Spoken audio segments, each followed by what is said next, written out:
In this video, we'll try to distinguish ethical from unethical behavior in personal and professional contexts.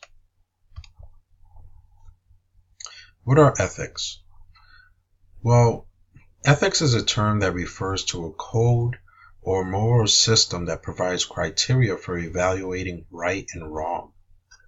An ethical dilemma is a situation in which an individual or group is faced with a decision that tests this code.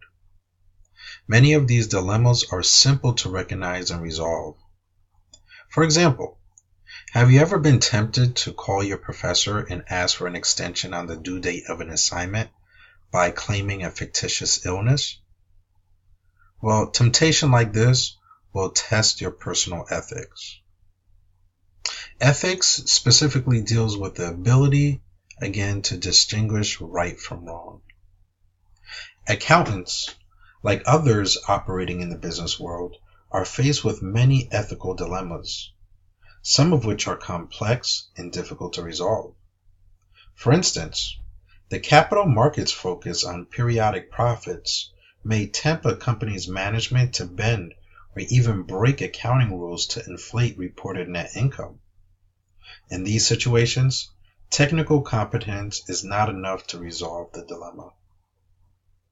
So again, as it indicates here on the slide, ethical behavior is necessary for a society to function in an orderly manner.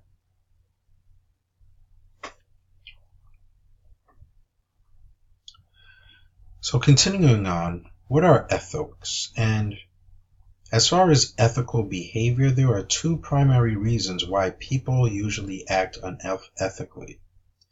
And we can say that these reasons are usually for personal gain. As it says here in the first bullet point, the person's ethical standards different from general societies. What does this mean? This means that whatever is not the norm in your society may be the norm in another society. So there may be some differences of opinion of what ethics actually are. For instance, maybe in your society, saying please and thank you is the norm. In another society, please and thank you may be shunned. So with that being the case, the person's ethical standards or their moral code is different from yours. Does this mean that the person is wrong and you are right, or vice versa? I can't completely resolve that issue, but what I can say is based on the moral code or whatever ethical guidelines that we have written down, we're supposed to follow a certain code. The second bullet point here, the person chooses to act selfishly. What does this mean? This means that sometimes we do things for personal gain. So when you're doing something for personal gain, or when you have an actual advantage tied to whatever ethical decision you have to make, sometimes we do things in the best interest of ourselves as opposed to the best interest of the issue in totality.